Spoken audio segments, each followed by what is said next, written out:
All right, first and foremost, brush education. Let's get this done so we can get started on anything else because, first and foremost, you can't apply the paint without the proper application utensil. So, do not first off focus on the wood grain, the plastic, the clear, anything that's pretty that's not your concern at this moment. What you need to be worried about is what these bristles are made out of. Man, this stuff is terrible. So this is camel hair. This is boar bristle, and this is white tacklon. Now, this is about the closest you're gonna get to your gold tacklon, which is the best material to use when applying the Angelus acrylic paint to your shoes, to whatever you're customizing, actually, because Angelus is definitely not limited to shoe customization.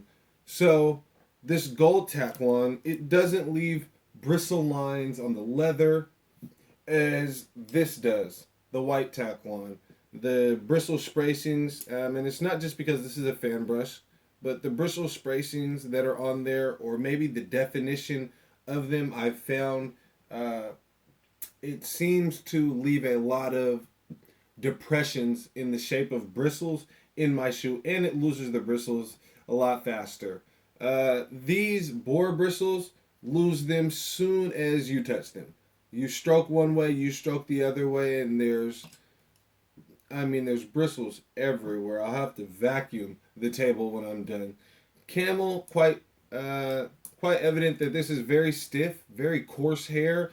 I'm sure you could use it for some cool design, but once the hairs are bent, they release a sort of like a dry dust off of them when they crack.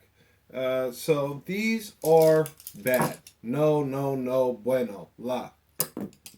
These are what we want. Now, it's not the brand that matters at all. So when you're just getting started, I made the mistake of buying a pack of like 25 brushes when I was first getting started. So I was like, oh, wow, a deal. 25 brushes and a couple sponges in there for like $7.99, and then as well, I got the gold Taclon brushes because that's what I got in my Angelus starter kit and instantly regretted those. So I'm glad I kept them around so I could instruct you guys on that. So you can find these at your local Walmart, at Joann's. If you are an Angelus faithful, by all means, their brushes are not expensive.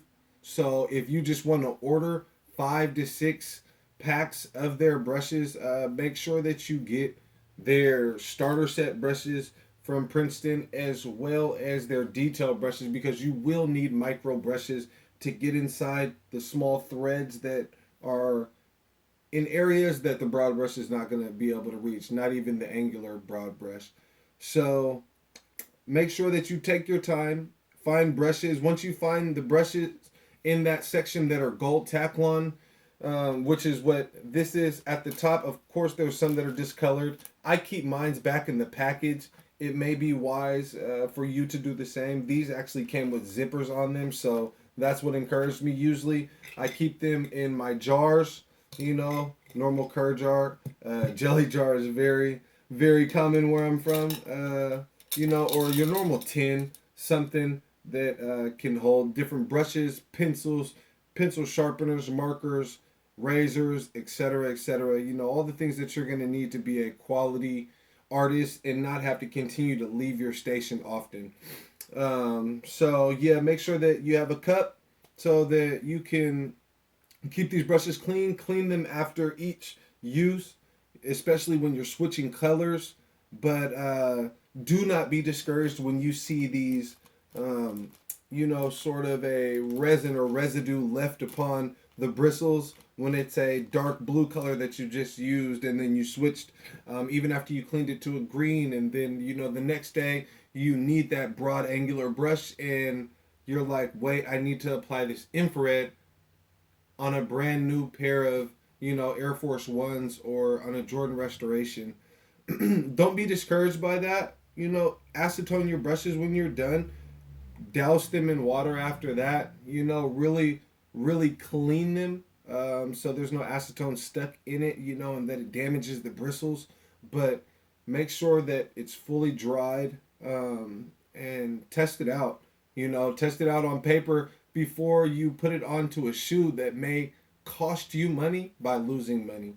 So don't get discouraged by that. It's best to buy multiple packs so that one pack can be used for your reds and your oranges and your yellows. Another pack can be used for your blacks and your blues and your darker colors on the spectrum, you know, and then you have some more that can be used for in betweens and your dyes and so forth like that. You know, you always want to have more materials than you think you need because I guarantee you're going to need them in the art game. Um, Quick little tutorial here. I'll show you real quick of what I'm seeing.